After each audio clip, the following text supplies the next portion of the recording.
एक शाम राजा अकबर अपने प्रिय बीरबल के साथ अपने शाही बगीचे की सैर के लिए निकले। बगीचा बहुत ही शानदार था। चारों ओर हरियाली ही हरियाली थी और फूलों की भीनी भीनी खुशबू वातावरण को और भी खूबसूरत बना रही थी।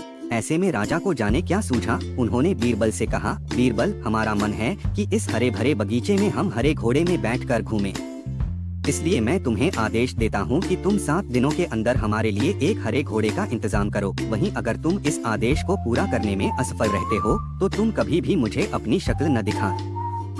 इस बात से राजा व बीरबल दोनों वाकिफ थे कि आज तक दुनिया में हरे रंग का घोड़ा नहीं हुआ है।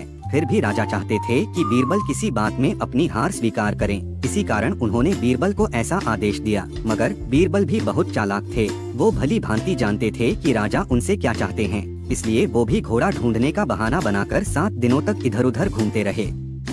8वें दिन बीरबल दरबार में राजा के सामने पहुँचे और बोले, महाराज, आपकी आज्ञा के अनुसार मैंने आपके लिए हरे घोड़े का इंतजाम कर लिया है, मगर उसके मालिक की 2 शर्तें हैं।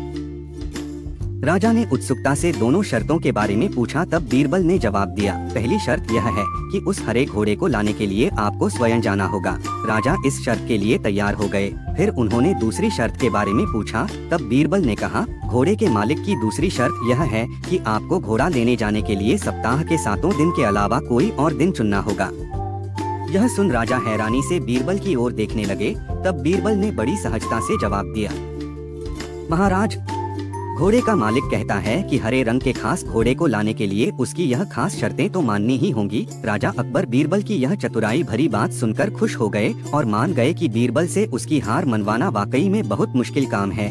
यह कहानी हमें यह सिखाती है कि सही सूझबूझ और समझदारी के साथ नामुमकिन लगने वाले काम को भी आसानी से किया जा सकता है। Thanks for watching. Like, subscribe and share.